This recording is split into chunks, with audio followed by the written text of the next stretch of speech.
Welcome to BigDaddie Sports, where I'm your host, Big Daddy. LB Jenkins. We got a special guest for you this week. Our college football guru, Kuiper McShay, is checking in with us. And we're going to jump right into it. Let's go.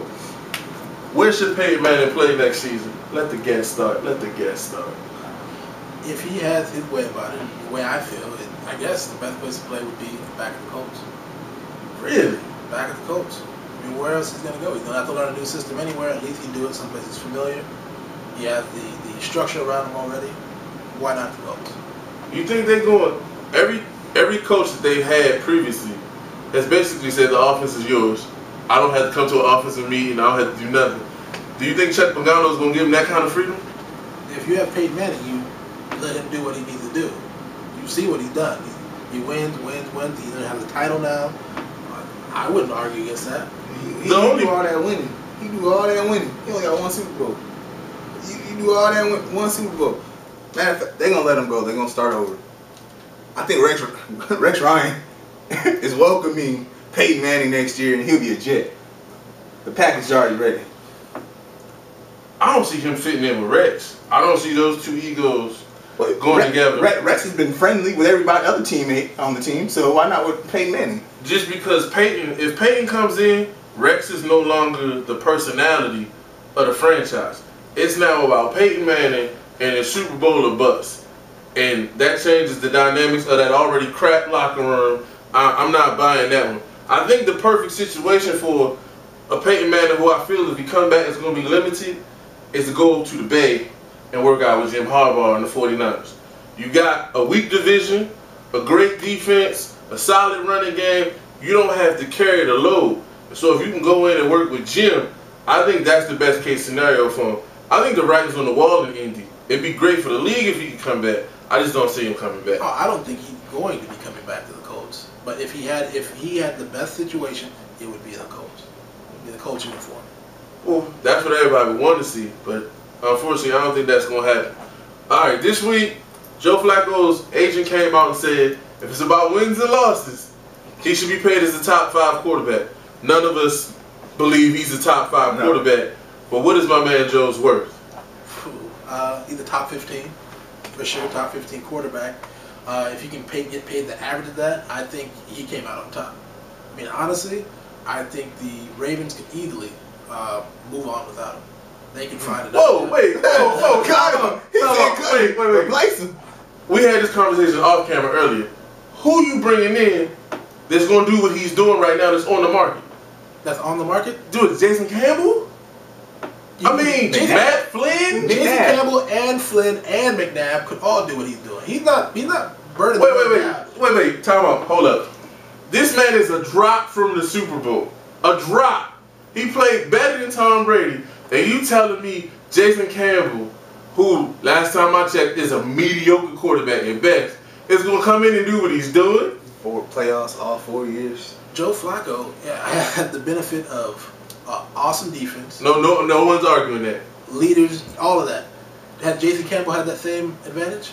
He didn't have awesome defense in DC? Yo, Washington on paper was like one of the greatest teams in the NFL. No, now, they didn't play to their talent. What I told you about throwing out race? What I told you? On paper. I'm just saying, when he was in DC, they had 6th ranked defense, and it was the offense that couldn't get it done. Now, did the defense struggle some at the end of his tenure year? But I'm sorry, Jason Campbell is not Joe Flacco. And I'm not saying Joe Flacco is Drew Brees, but when you look around this league, when he plays Big Ben, he steps up. Even last year in the playoff game, he struggled, he had the fumble. That game was lost because Husmanzada drops the ball. Well, let's look at, you said he's a drop away from the Super Bowl, so with Alex Smith, would you pay Alex Smith in the top 5? No, I'm not saying top 5. Nobody's saying top 5. But what I'm saying is this, and you're right, Alex Smith is 2 fumbles away from being in the Super Bowl. But my point is, when you look at contracts around the league, Matt Castle, 6 years, $60-something million. Ryan Fitzpatrick, 6 years, $59 million. And the bust of them all. Kevin Kolb deal, 6 years, $60-something million. His body of work is better than all of those. So you got to be willing to come to the table. 6 years, about $90 million. Who's gonna give him that outside of the Ravens? Nobody. Nobody's gonna give him that. I don't think the Ravens are going to give him that. Their They're negotiating against themselves.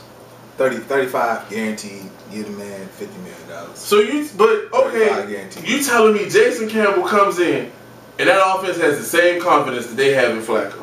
They don't seem to have a whole lot of confidence in Flacco. Everybody backs Flacco. I mean, numbers wise. Cameron's scared, but the players have confidence in Joe. And based off the last thing you've seen with Joe, you gotta have some confidence. It's the mustache. Oh, stop. He put that mustache on. He just turned it all around. Look.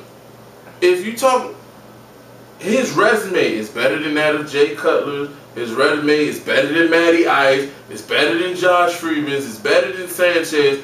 All these guys will be coming up here soon for extensions. He's got to make more than all of them, based off what he's done. Based off what he's done. See, again, if there was so much confidence in him, Ed Reed wouldn't have came out and blasted him like he did before the Super Bowl. Or, excuse me, before the title game. He wouldn't have. I mean, people think, oh, it was just to motivate him. You don't say what Ed Reed said to motivate. Hey, to be honest, he stuck up the joint the week before. But he stuck up the joint against the #1 defense in the league. So, I mean, you got to take that with a grain of salt. It's not like he stuck up the joint against the 32nd ranked defense or some middle of the road team.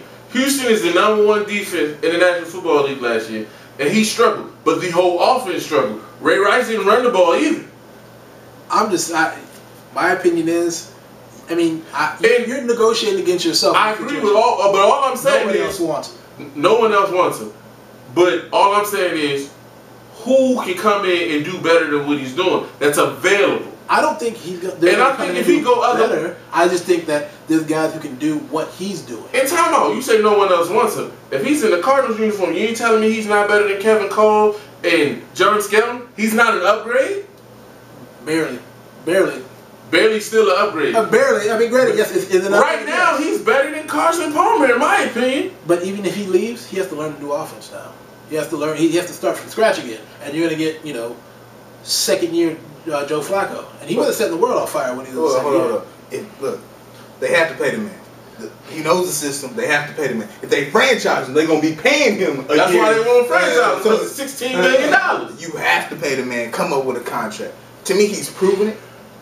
He's messed up. He's messed up. But he showed up, too. He showed up. And this is what's crazy with Joe. You play a bad team, he has the Jacksonville game. It's inexcusable. But then you go to Pittsburgh, in Pittsburgh, with the ball in your hands, and you make the plays that win the game. You go to New England, in New England, and he on his side, he made the play to win the game. So, you hear me say this a lot, we've seen him do it. It's just those down games that you can't explain. I can't explain Seattle to you. I can't explain Jacksonville to you. Houston makes sense because of the quality of defense, but all I'm talking about, market value, his market value is about $12 million a year. And when you're giving Kevin Cole that kind of money for 4 touchdowns and 7 picks, and you can give him 60, I don't understand why you can't give a Joe Flacco $12 million a year. The reason why those guys got it is because they hit the market at the right time. They're the hottest quarterback at that time. You get Cobb, he's the hottest quarterback at that time. That's why he got that money. I agree with you. I'm not arguing that. I'm not saying was Cobb worth it? Was Cobb worth it at that point? No, because they gave up draft picks. They gave up a player. They gave up DRC, which is crazy. And paid him all that money. Was he worth all that? I mean, honestly, it was almost like that Herschel Walker trade that was done back in the day. Almost. You know what I mean? So, no, he wasn't worth it. But he lucked out. He hit the market at the right time. Okay, what about the Ron Fitzpatrick deal? $59 million, 6 years. For what? They got caught up in the hype. That's all that was. They got caught up in the hype. These players get the Chris Johnson spirit. I get paid and I don't show up. And Ryan Fitzpatrick got paid, and the rest of the year took the time for vacation. And I know Fitzpatrick is your boy. And I'm a Fitzpatrick fan. But I'm going to tell you what happened with one. Fred Jackson went down. The whole offense changed. Because he's a pass catcher, he's a runner, and he was like 4th in the league rushing when he went down. But also, too, their defense got hurt. Defensively, the middle linebacker got hurt. Sean Merriman went down. So things started changing, and it all goes on now the big money quarterback because he got the money. Wait, hold on. He got the money, and I'm a fan. But you can't. He was winning games, throwing 2 picks a game. Yeah, he throws a pick You on can't every keep game. throwing picks every game. I mean, you beat the Patriots. You barely beat the Patriots, and then they whooped your tail the second time. Look, I'm just saying, Joe, based off market, I'm taking him over Matty Ice. I'm taking him over his contemporaries. Out of his contemporaries, other than Matthew Stafford, you can't name one who you take over him. You take Matt Stafford over Joe. I give you that based off of what you've seen. But you're not taking Matt Ice. You're not taking Josh Freeman. You're not taking Sanchez. You're not taking none of these guys over Joe Flacco. I almost might, just because with on the other side of that team, he's the Trent Dilfer 2.0 almost. He's an upgraded Trent Dilfer. Oh, good Lord! He doesn't have to win a game. He just has to don't lose this game for us. So he didn't have to win those Pittsburgh games. I'm just saying he doesn't have to. He had to bring him back in the AFC Championship game. You have to keep it close. You have to make some plays. But is it ever on Joe Flacco? No, it's on Ray Lewis. It's on Ed Reed. I tell you who the most important player is on a team. When the game's over and they interview somebody, who's the first person they go to? If not Joe Flacco, he's 3rd or 4th down the line. I can't even argue that. Look. But is that perception or reality? Raven defense is not 2000 defense. So Trent Dilfer wasn't winning those games. Defense was winning those games. Joe Flacco was winning games. He's winning Joe games. Flacco is throwing the balls and people dropping balls and they losing the game. You can't argue that. I'm just saying it's not on him. He can win games. Guys can win games. But it doesn't mean that it's on Peyton Manning. He has to win the game. If Peyton Manning's not on, it's 2-14. Exactly. Exactly. Tom Brady's not on. They're 2-14. I agree. Well, Tom Brady wasn't there. They went 11-5. Granted, you got a good coach. You know how to 11-5. But they're not okay. They're not going to Super Bowls. No. You know what I mean? Oh, even if they go to Super Bowls, Tom Brady's not on. You lose 2 Super Bowls for the last 4 years. So. It is what it is. But Joe Flacco, he needs to get paid. I think the Ravens should pay him, but top 10 money, probably not top 15. I'm just saying, market value has to be better than the deals we've been hearing about. If I'm Joe Flacco, it's a slap in the face if you come at me with Matt Castle's deal. That's true. That is true. All I'm talking about is market value. I'm not trying to say he's not in Aaron Rodgers, Drew Brees, Peyton Manning. He's not close to that class yet. But I think you see signs that he could one day maybe be there. Because again, when you look at this Ravens team, what's on the offense? Not much. Not a whole lot. Moving on. Tell me what you think, Mr. Kyrie, of Andrew Luck. Luck, I mean, he's not flashy. He's not Cam Newton. He's not going to run, 4.4s and have a monster arm on the move. But he's solid in everything. There's nothing that you can say that he's bad at. Even athletic. I mean, you saw the tackle where he threw the interception and they blew the guy up. Yeah. Like any quarterback who's going to stick his head in like that, I mean, you got to be a fan of. But I mean, he got the parts that you're looking for. He had the arm, he had the vision, he had the accuracy. He's even got that Peyton Manning like computer upstairs of how to piece together offenses, break down defenses, things like that. Studies. My question with Andrew Luck is how can we project him forward when he's never had to throw the ball to a receiver? Now I know the league is changing and tight ends are becoming more prominent, but he didn't play with any quality skill guys when he was at Stanford. Last year he did. No, I mean not this past season. The season before that. Season before. He had some decent receivers. I mean nobody who was a Justin Blackman or anybody like that, but he had good guys. And this year, I mean, granted he threw to 3 tight ends basically, but I mean in the NFL when he goes to the league, he's not going to a top tier team. He's not going to. No, the culture of the receiver that they have. That if they re-signed everybody, they're not star receivers to begin with, and they're going to lose most of those guys. Mm-hmm. So you better hope he knows how to throw to somebody to anybody else. All right, what about RG3? If you're looking for him to be the Cam Newton you're not going to get that. Well, Cam Newton is a horse. Well, just that. And he's like 6'5", what, 230? Well, but people think, oh, you know, he's an athletic quarterback. He has a strong arm. He's mobile. All of that. They think he's going to be. A lot of people will try to project it and put that on him because they have similar skills. But he's about as big as Drew Brees. But he's not going to be that. He's not going to be that. You know. But I think right system, put a few players around him, you're going to have somebody. You're going to have somebody who can be your starter. He can be Donovan McNabb.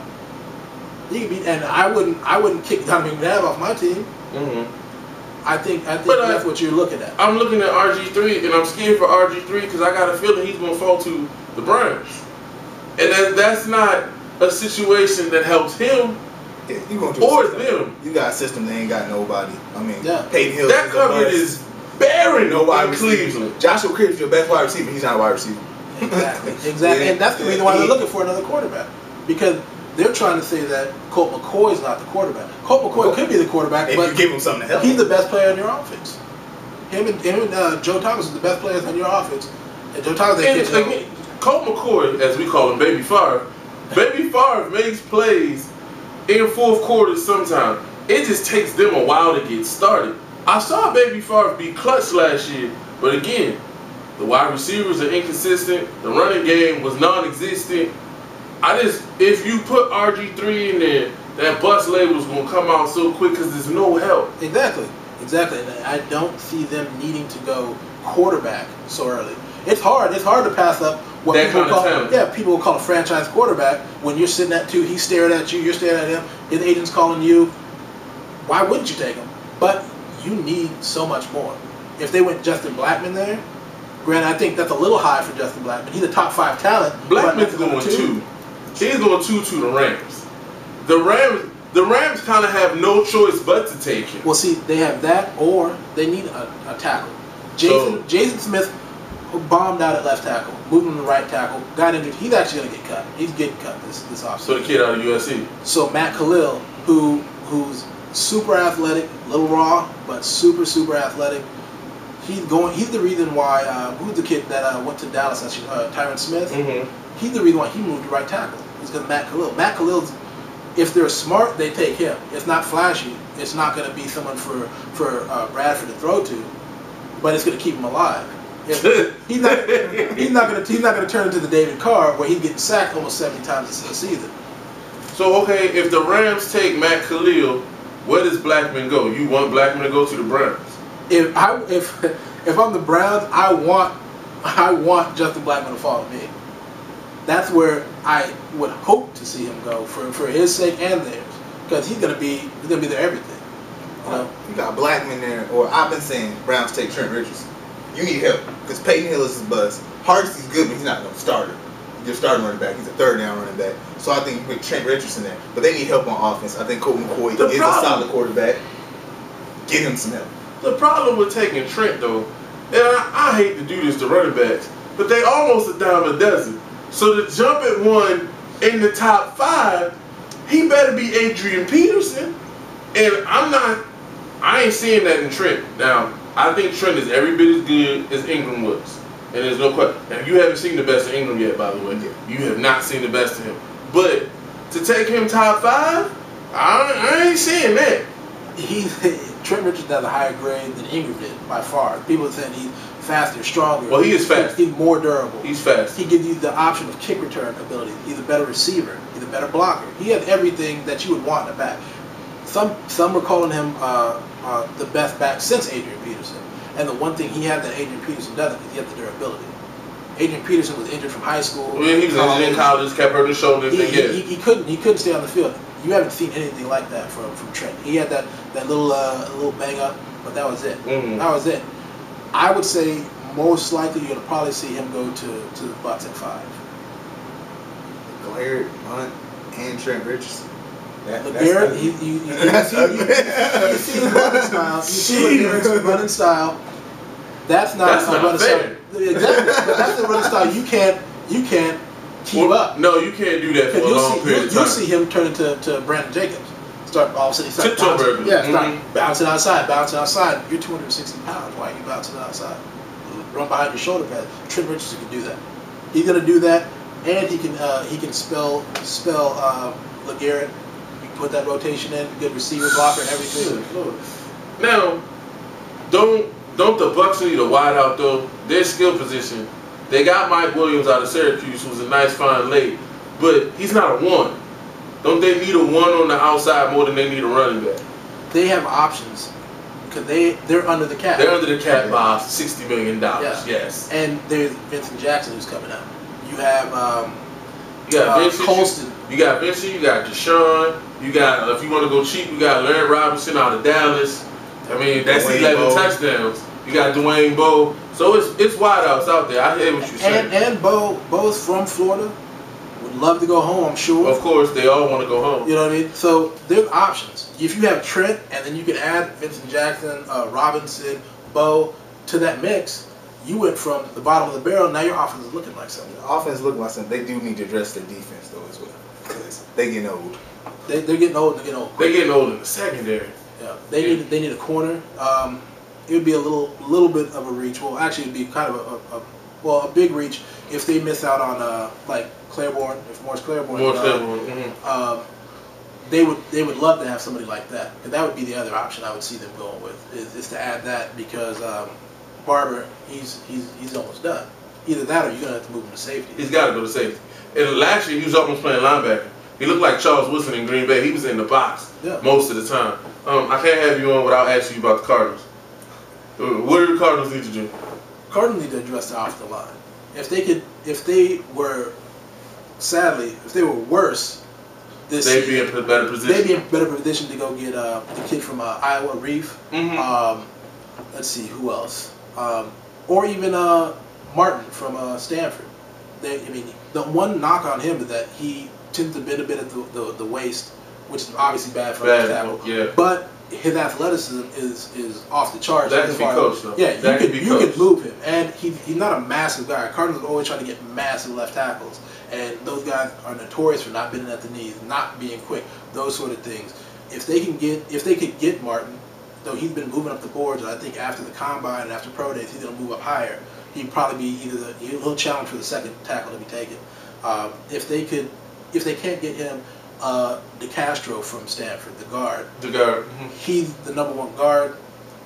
I mean, you can't be mad at having the #1 guard, and people are calling him like the next Steve Hutchinson, which that's what speaks volumes. You know what I'm saying? Steve is perennial Pro Bowl. Steve is all pro. Can't be mad at that.